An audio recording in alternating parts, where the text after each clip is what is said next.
जब भगवान विष्णु ने किया माता पार्वती के साथ छल। आइए सुनते हैं ये रोचक कहानी को।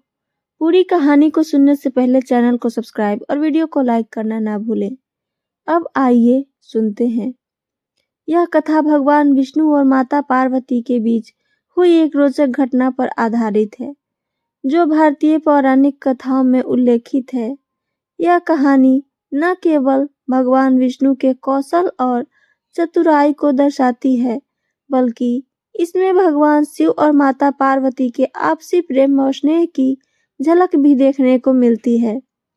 कथा की पृष्ठभूमि आइए जानें। कैलाश पर्वत पर भगवान शिव और माता पार्वती अपने भक्तों की समस्याओं का समाधान करते और संसार का संचालन करते थे। भगवान विष्णु, जो सृष्टि के पालन करता है, अक्सर भगवान शिव से मिलने कैलाश पर आते थे। माता पार्वती और भगवान विष्णु के बीच एक गहरी मित्रता थी, लेकिन कभी-कभी माता पार्वती भगवान विष्णु की चतुराई को चुनौती देने का मन बनाती थी। कथा का आरंभ होता है। आइए सुने। बहुत ही मजेदार कथा है दोस्तों। एक दिन माता पार्वती ने भगवान विष्णु को कैलाश पर आमंत्रित किया। भगवान विष्णु का स्वागत बड़े उत्साह के साथ किया गया। चर्चा के दौरान माता पार्वती ने भगवान विष्णु से कहा, आप सृष्टि के पालन करता हैं, लेकिन मैंने सुना है कि आप कभी-कभी छल का सहारा लेते हैं। क्या यह सच है? भगवान विष्णु मुस्कुराए और बोले, माता, यह सत्य है कि मैं अपनी लीला से असंभव को संभव बनाता हूँ, लेकिन मेरे छल का उद्देश्य हमेशा धर्म और सृष्टि की भलाई के लिए ही होता है।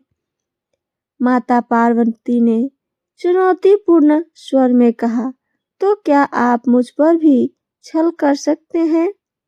भगवान विष्णु ने उत्तर दिया, माता, यह आपकी आज्ञा है। यदि आप चाहें तो मैं यह करके दिखा सकता हूँ। विष्णु भगवान बनाए योजना। भगवान विष्णु ने माता पार्वती के साथ छल करने का एक नाटकीय और शिक्षाप्रद तरीका चुना। उन्होंने अपनी माया का सहारा लिया और एक सुंदर जंगल का निर्माण किया। उस जंगल में अनगिनत सुंदर पक्षी, पेड़ पौधे और झरने थे। यह स्थान इतना मोहक था कि कोई भी इसे देखकर मंत्रमुग्ध हो जाता था या हो सकता था। माता पार्वती का वन में प्रवेश हुआ। एक दिन माता पार्वती कैलाश पर्वत से नीचे उतरी और उसी दिशा में चल पड़ी। वहां भगवान विष्णु ने वह मायावी जंगल बनाया था। जंगल में प्रवेश करते ही माता पार्वती उसकी सुंदरता से मोहित हो गईं।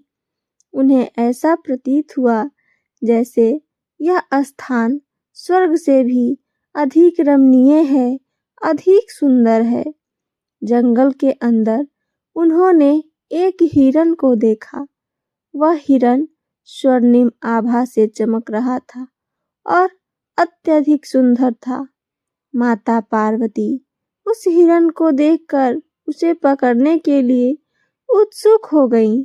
उन्होंने हिरण का पीछा करना शुरू कर दिया। हिरण का छलावा। आइए जाने। हिरण वास्तव में भगवान विष्णु का ही रूप था। वह माता पार्वती को जंगल के गहरे हिस्से में ले जाने के लिए दौड़ाता रहा। माता पार्वती ने कई प्रयास किए, लेकिन वह हिरण को पकड़ नहीं पाई। अंततः वह थककर एक पेड़ के नीचे बैठ गई। विष्णु का रहस्योद्घाटन हुआ। जब माता पार्वती पूरी तरह से थक चुकी थी, भगवान विष्णु ने अपने वास्तविक रूप में प्रकट होकर कहा, माता, यह सब मेरी माया थी। मैंने यह सब केवल यह दिखाने के लिए किया कि छल केवल तब उचित है जब इसका उद्देश्य किसी को शिक्षा देना या धर्म की रक्षा कराना हो। माता पार्वती हंसते हुए बोली, हे विष्णु, आप वास्तव में महान हैं। आपने यह सिद्ध कर दिया कि आपकी चतुराई सदैव धर्म और सच्चाई की सेवा में रहती है।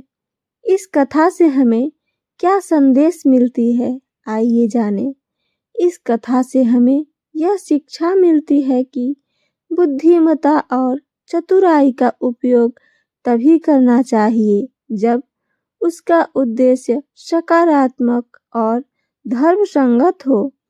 भगवान विष्णु और माता पार्वती के बीच हुआ यह प्रकरण सृष्टि के संचालन में समर्पण, ज्ञान और धर्म को महत्ता को दर्शाती है। कथा का क्या निष्कर्ष है, आइए जानें।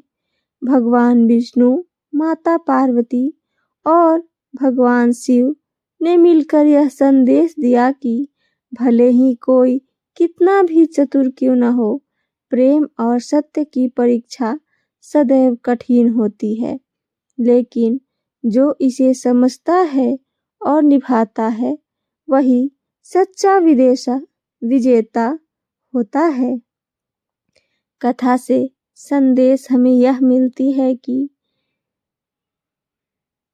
बुद्धिमत्ता और चतुराई का उपयोग सच्चाई और धर्म की रक्षा के लिए ही करना चाहिए। प्रेम और निष्ठा का मूल सत्य में ही निहित है। भगवान विष्णु, शिव और माता पार्वती का यह संबंध हमें ईश्वर के विविध स्वरूपों में एकता और स्नेह का महत्व सिखाता है। तो ये थी मेरी आज की कहानी और इससे मिली जानकारी। मेरी कहानी आप सबको पसंद आई हो तो चैनल को सब्सक्राइब और वीडियो को लाइक, साथ साथ अपना कमेंट करना ना भूलें और मुझे ये भी बताएं कि आप लोगों को कैसी कहानियाँ अच्छी लगती हैं। मैं ज़रूर बनाने की कोशिश करूँगी। सुनने के लिए धन्यवाद दोस्तों। जय श्री कृष्ण, राधे राधे, हर हर महादेव।